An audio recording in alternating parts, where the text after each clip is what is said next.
ये देखिए आगे हमारे सर्व सम्मानित श्रीमान हमारे मान्य श्री रामलोचन गुलामाबाद निवासी ये घर मालिक को 50 रुपया व्यवहार दिए हैं। पार्टी को धन्यवाद।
हमारे अंकित भाई जो कि इसी गांव के रहने वाले हैं 10 रुपया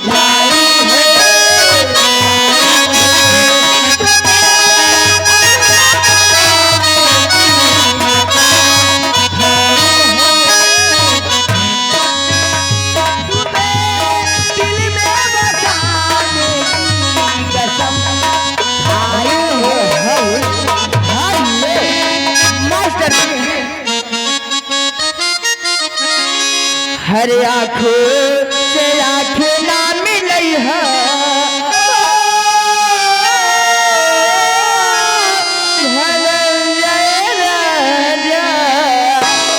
हर आँख से आँख ना मिलई है परदेसी मजा भी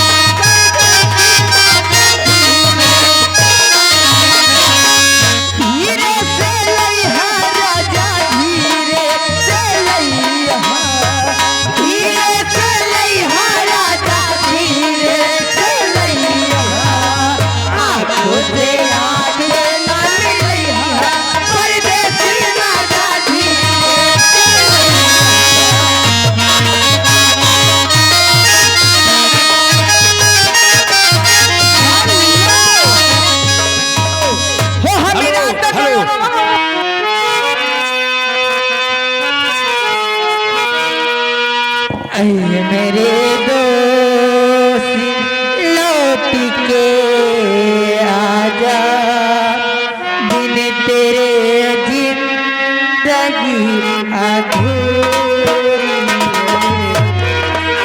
मेरे दोस्त लौट के आजा बिन तेरे जिंदगी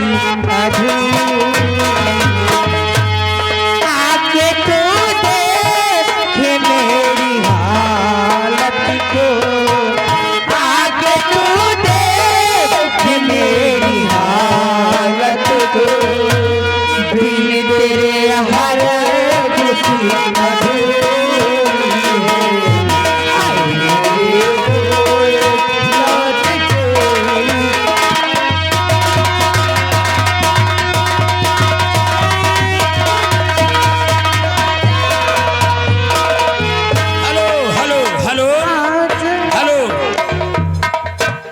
देखिए हमारे अमन भाई फिर आ गए हैं।